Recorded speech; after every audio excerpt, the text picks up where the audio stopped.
Welcome to SBR Forum Videos. I'm Peter Loshak. We're previewing Week 9 in the NFL right now with Scott Kellen from 6centsports.com, who has had a great year with us handicapping games in our preview videos. He is 9-4 against the spread so far, and he's taken 2 tough games this week, but we just covered KC Buffalo. He gave a great read on that game, and now Minnesota Dallas is the second game he's going to take. Scott, thanks for being back with us. Hey, not a problem. Thanks for having me, Peter. All right, before we get into this interesting line, brag a little bit about 6centsports.com. Sure, thanks. 6centsports.com. We're an NFL-only handicapping website, and we've had 9 out of 11 winning years in the NFL, so we know that space very well. 5 out of 8 winning weeks this year, 54% on the year, and we take a lot of pride in being completely transparent with everything we offer. You can see our picks up on our website 30 minutes after the game start, and obviously you can see our picks for all of our selections this year as well. So we've got 4-week and full season packages available. So go out to the website, 6centsports.com. If you have questions, shoot me an email, and I'll get right back to you with any questions that you might have.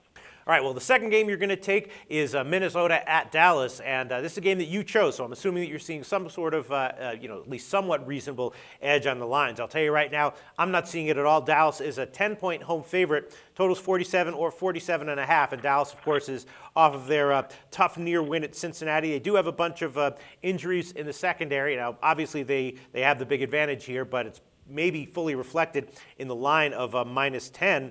Minnesota, we know the deal with them. Completely awful. We don't know who's going to start a quarterback, but whoever it is going to be bad. It's either going to be Ponder or Freeman.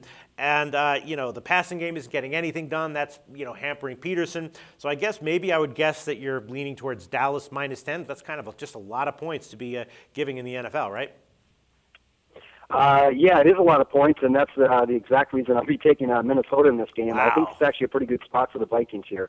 I make the number 8, 8.5, somewhere in that neighborhood. So just from that alone, I think we've got some value on the Vikings. And, of course, we've got value on the Vikings. They've looked like complete crap the last 3 weeks, and this is kind of the way the NFL works. Mm-hmm. And, if this game was so easy, you'd be lining up with bags full of money to take Dallas, and, right. we'll see what happens with that. But I think there's value on Minnesota here.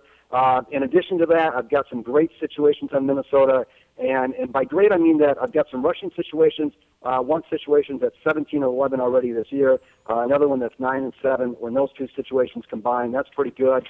But what really makes this a stronger play for me is I've also got a contrarian play in Minnesota that's all factored in about turnovers. And what that simply says is that turnovers to a degree in the NFL even out. And so when I can get a contrarian-type play like this turnover situation that I have, and that combines with some fundamental plays that we see from a rushing standpoint with the Vikings, that's a very, very strong proposition. I know I'm getting value in the game. If I just look at these teams and try to predict a score based on how they've scored this year, I get Dallas winning this game 36-21. Mm-hmm. But and that factors in all the turnovers that have come into play. But when I just look at it from a yard standpoint and you remove all the turnovers and remove the scoring, I get this game 24-24. And I blend those 2 together and take a percentage, which gets me to Dallas by about 8 points or so. So that still factors in some turnovers for the Vikings. But Dallas, under Jason Garrett, first of all, they're 1-5 against the spread at home as a favorite of 7 or more, so they don't cover these big numbers traditionally. I think their biggest baseline they've had this year is 3.5 points, so they haven't been a big favorite yet this year. Last week they lost by 1. I had them at Detroit. But they were +4 in turnovers, and they got completely dominated in that game. They were outrushed 143-52. They were outpassed 480 yards to 206. They were outgained in that game 8 yards of play to 4.8 yards of play. And they're an average team from the line of scrimmage. They average 5.6 yards of play on offense. They play a schedule of teams that allows 5.6. So they're very average on offense. And on defense, they're giving up 6 yards of play. And they played a collection of teams that give up 5.6 yards of play. So they're actually below average on defense, and they're below average against both the run and the pass. Meanwhile, Minnesota's a pretty average team. It's obviously turnovers that really screwed them up a little bit. Minnesota actually has some pretty good special teams as well. But Minnesota gives up 5.5 yards of play to teams that average 5.5, so they're average on defense actually, and they average 5.1 yards of play on offense against a collection of teams that allow 5.3. So they're slightly below average on offense. I expect Josh Freeman's going to be the one that starts here, but the way the NFL works, you don't make a lot of money laying a lot of points. Right. The situations here line up with Minnesota, both fundamentally and from a contrarian standpoint. I love that scenario, and my numbers tell me I'm getting a little bit of value as well. We cross over a somewhat key number of 10, whether you're getting 10, 10.5, 11 points in this game. I think it's a really good spot for the Vikings to come in, at least come in under the number. I don't expect them to win this game. And I'm just hoping Freeman, who can be an okay quarterback, obviously he looked like complete garbage against the Giants, can be somewhat serviceable, and they can get Adrian Peterson going. Dallas is very much banged up, like you said.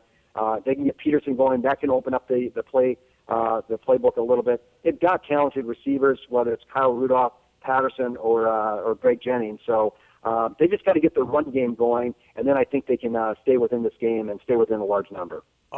Awesome analysis. Scott Kellen from 6centsports.com. We started this call. It was a complete pass for me. Now I'm seriously thinking about betting Minnesota. I mean, I'm not so stupid that, I would take Dallas minus 10 here. I wasn't going to do that, but I wasn't smart enough to think about betting Minnesota plus 10. Now I am. Thanks so much. Scott Kellen from 6centsports.com recommending Minnesota plus 10. Talk to you next week.